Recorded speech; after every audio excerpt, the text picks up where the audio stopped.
friends, hello.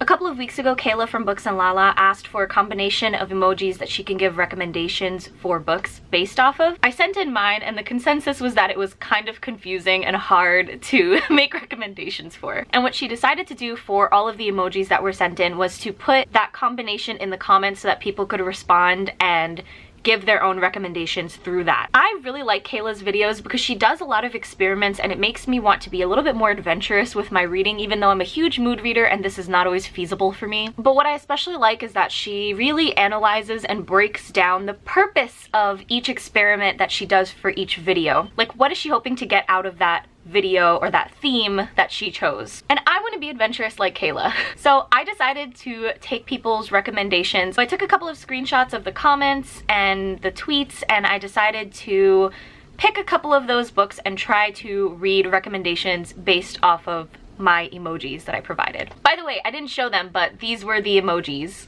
When I was tweeting this, I had a certain thought process in mind. And I realized that everybody looks for recommendations in a different way, right? This is like the thing that I acknowledge as a bookseller and as a book lover in general, is that you have to pitch a book a certain way to different people. But also that sometimes you're looking for something and you ask in a different way than you might. Wait, this thought isn't gonna make any sense. The point is, the thought process that I had while I was writing out those emojis may not be what Kayla was thinking when she looked at it and said, how the hell am I gonna make a recommendation based off of this? I'm not gonna lie, I chose those emojis because I like pink.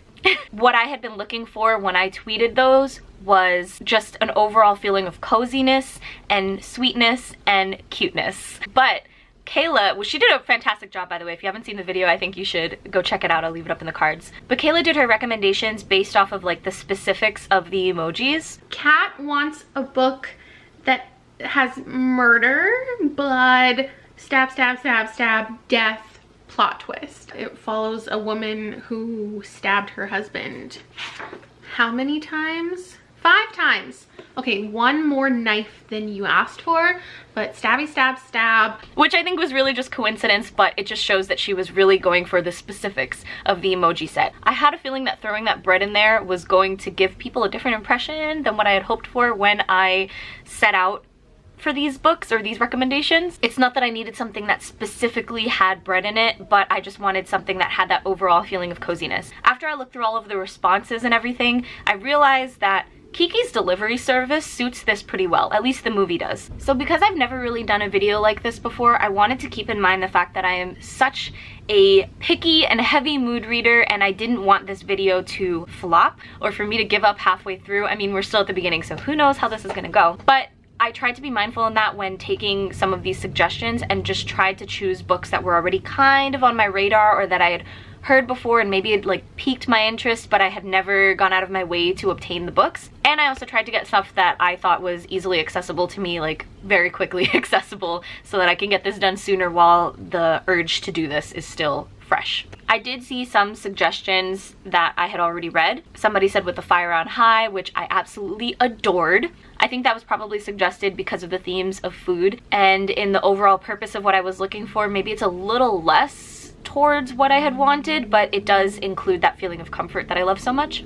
Bloom by Kevin Panetta came up a couple of times, the graphic novel, which I have already read. And somebody else said To All the Boys I've Loved Before is the perfect emoji combo. In fact, I think multiple people had said that. And they're right, but I didn't really like the book. But I did love the movie adaptation of it, and I think it really is a perfect combo of all of those emojis, and it does feel very cute and comforting.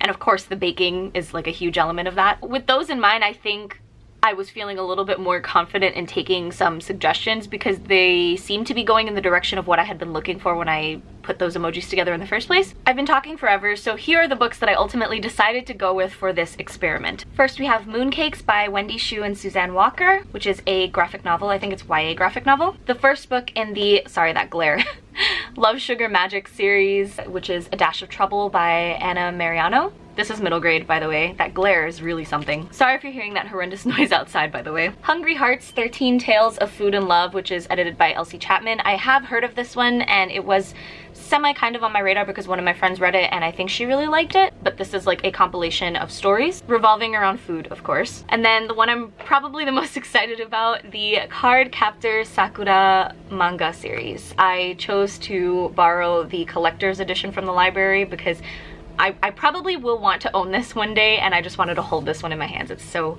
beautiful. I think when I saw this one suggested that, I realized this was the perfect solution to my emoji combos. And now the noise stopped. What even was that? So those are the books that I'm hoping to get to for this sort of experiment. Will this video fail? I really hope not. Why am I nervous now? So I actually have to go to the library to pick up some books for another secret TBR for a certain video that I'm going to be doing. And when I get back, then I'm gonna get started on one of these. I'm not sure which one first. Maybe Mooncakes? We'll see.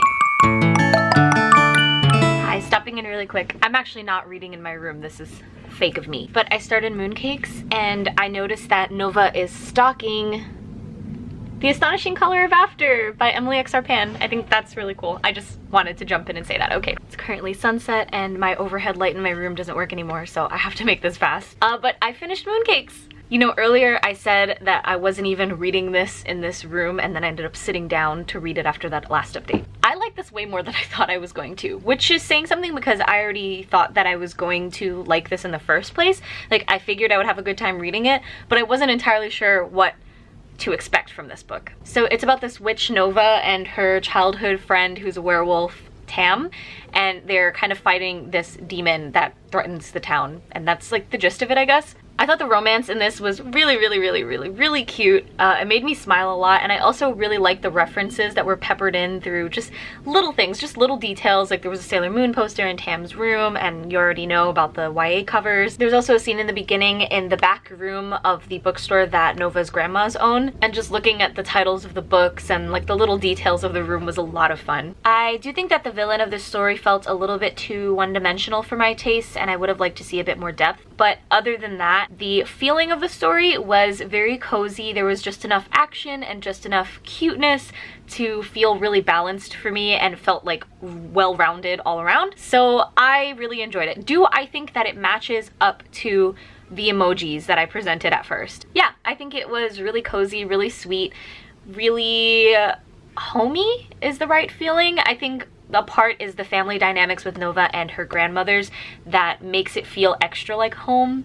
There were elements of food, although not as much as the title would, I guess, suggest, but there were elements of food and just an overall feeling of coziness and warmth with action peppered in and just like good vibes all around. So I think this was a great suggestion for the emojis that I picked, and I consider this one a success. I think that we're off to a really good start. I'm not really sure what I'm going to start on next. If I'm gonna do another graphic novel, I think all I have is, I already forgot what my TBR is. Cardcaptor Sakura?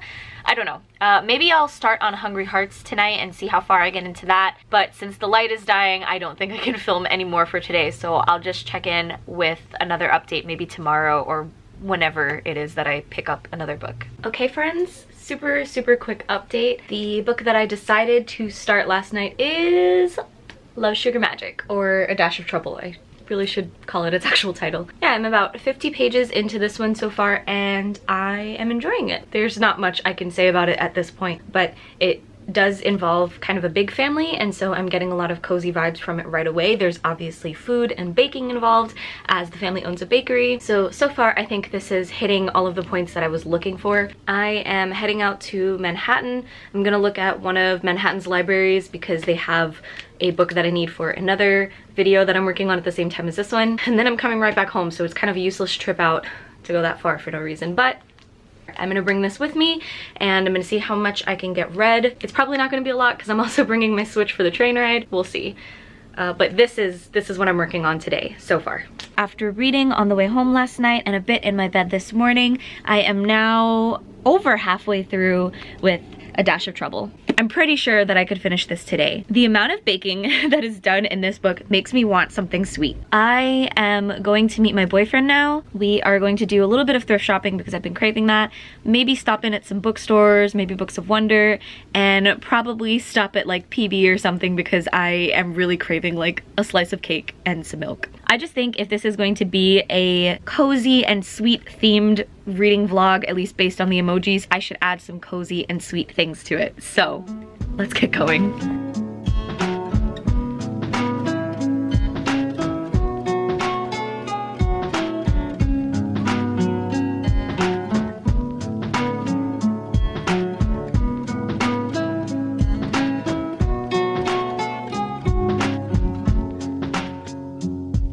Friends, I finished it. This is possibly the best suggestion so far for the emojis that I provided. Oh my goodness. I also want to start by saying that I finished this book last night at like 1 a.m. on a very cold train platform, and it warmed me up so much. Like the last line of it, or the last like paragraph of this book, was just so sweet and so warm and so nice that, yeah, this really had it all. It literally had the bread in it. The bread, the love, the softness. I know I've only read 2 books so far, but this one so far is the one that matches the emojis the best, I think. So I don't know what I'm gonna move on to next. Maybe a little bit of Hungry Hearts, just a little bit. But I'm kind of in the mood to start reading Cardcaptor Sakura. I don't know. I think what I'm gonna do is I'm gonna try and read like one of these stories first and see how I feel about it, and then maybe move on to a little bit of Cardcaptor. My nose is so pink.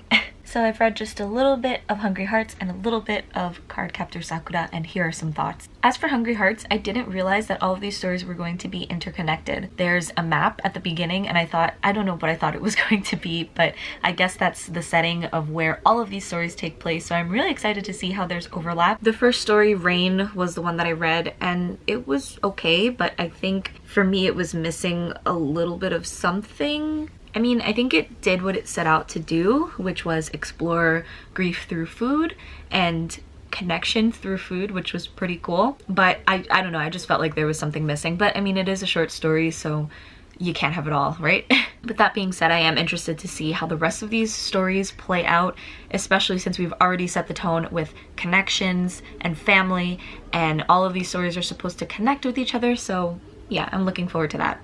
And as for Cardcaptor Sakura, as a kid, and let me know if your experiences were the same, but you were either a Sailor Moon fan or a Cardcaptor Sakura fan. And I was both, but I was mostly Sailor Moon. But I have like a very vague memory of it, which is the American theme song, Kero, and lots of the color pink, I guess. I did try to start watching this series over again a year or 2 ago, but I don't think I got very far. I think I got like an episode in. So what I'm reading so far is still within that first episode. So really there's like nothing new for me to talk about with this, or nothing new for me to have expectations towards. So far I think it covers all of the emojis except for the bread. Definitely the hearts because it's very cutesy. Definitely the ribbon because Sakura is just like full of cute costumes. Definitely the flower, it's literally a sakura petal. And the bear I'm gonna include as Kero-chan because he's just so cute and like bear-like, even though he's not a bear, but whatever. The artwork for this so far is absolutely stunning, and you can see that right from the beginning, honestly. I'm interested to see how both of these play out in terms of overall feeling, and if it's gonna be anything like A Dash of Trouble.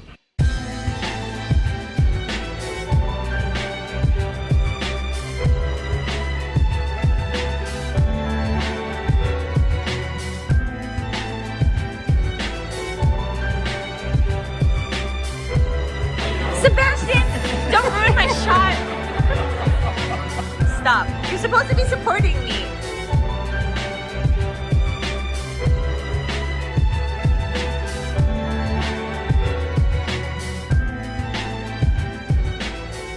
Good morning, Hungry Hearts. Let's talk a little bit. It's been a couple of days since I last updated you.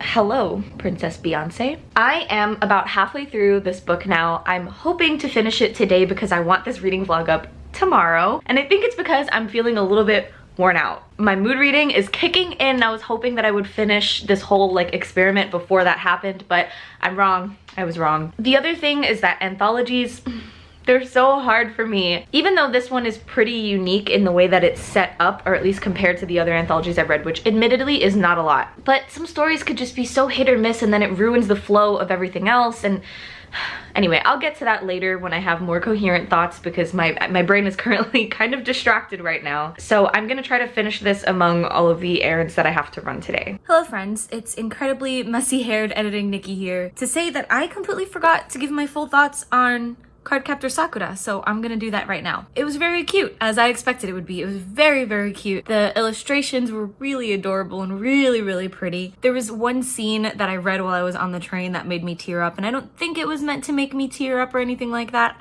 I just need to go to therapy. But it did give me the feelings that I was hoping for, with overall coziness and togetherness and just sweetness. So this definitely, I think, hits the requirements, but it's more on the cute side than anything else, than like the overall thing I was going for. I don't know what I'm saying. Also, this was a lot gayer than I thought it was going to be. Is it me not remembering anything when I was a kid? Because I didn't watch this as much as I watched Sailor Moon, for sure. Or is it just America like changing things like they did with Sailor Moon? I have no idea, but this was, yeah. This was a little gayer than I thought it was going to be, and I'm totally here for it. And I can't wait to read more and watch more. Okay, back to the scheduled video. This is an act of self-care. I think I'm going to DNF this. And I just want to say that I think DNFing has this connotation of this is bad, and so I don't want to continue with it, or I never want to pick this up again. I just can't. I did get a little more than halfway through it, but I can't focus. I've been having such a hard time focusing on this book, and I think I just really, really struggle with anthologies in the first place. So I mentioned before that this was sort of a unique anthology that I had never read something like before, and that's because all of these stories take place in the same town and they kind of connect with each other in some way. Not super strong that I think, you know, if you read one you need to read the other one to understand it, but some characters do make appearances in each other's stories, not in like a huge way, but it's really cool to see. And you know, maybe the last story, which is by Anna Marie McLemore, so I'm sure that it's going to be extra magical in some way, will tie everything together in a way that the other stories haven't. But I just don't have the patience to get there. And to be honest, I don't know if I even want to go ahead and read their story like all the way at the end, because I don't know. Some of these stories can really miss the mark for me, and then it ruins everything else that I'm reading, or the experience of everything else that I'm reading, at least. Like, the first story was not really my cup of tea, but the second story, Kings and Queens by Elsie Chapman, that was dope. That had a really cool plot line that I wasn't expecting. But I guess the thing is that because these stories take on such different tones and different writing styles, it doesn't all tie together into something that I can fully enjoy. I mean, maybe it's supposed to feel like that though. Maybe it is supposed to be like this sort of disjointed experience that comes together and shows that, you know, we don't all have the same experiences. It just doesn't work for me. It doesn't work for me because as a reader, it really takes me out of the experience, especially, you know, like when I mentioned Kings and Queens, and that was so good. That was such a cool storyline with a cool plot twist. But then the one after that was about this girl who runs like a secret advice column, or not secret, but an anonymous advice column on the library's blog, and I didn't like the writing style of that, and I feel like it took me out of just the mood that I was in with the story before it. Some of them have plots that I feel like would make such great full-length novels, but we don't have the space to explore that because of the nature of this book, and some of them take that, I guess, limitation and work with it really well, but some of them just don't. So far, I really liked Kings and Queens, which I already mentioned is by Elsie Chapman, who's one of the editors for this book. But the other editor for this book, Caroline Tung Richmond, is the author of The Slender One, which was coincidentally one of my other favorites of this whole book so far. Or I guess in general, because I really don't think I'm going to continue this. Those two had such cool concepts, and I would really honestly like to see them put into longer stories. The Slender One is the one about the Hungry Ghost Festival, and that also happened to be one of my favorite stories in another anthology that I read last year, 1,000 Beginnings and Endings. That was really cool. I just think the concept is really something interesting and something that I would like to read more about. You know, looking through it right now, I think those two are the only ones that I really liked. The rest of them I either not disliked, but I feel like they were really lacking for me and I didn't get much out of it, or I just straight up didn't care. So I just feel like there's no point in me continuing on with this because I don't want to put myself in a reading slump. That is the easiest way to put myself as a mood reader into a slump. Even though this is going to be DNF'd, I think that we should still talk about its role in this experiment for this video. Did it set out to do what I hoped those emojis would do for me? Well, not really actually. There's the bread emoji.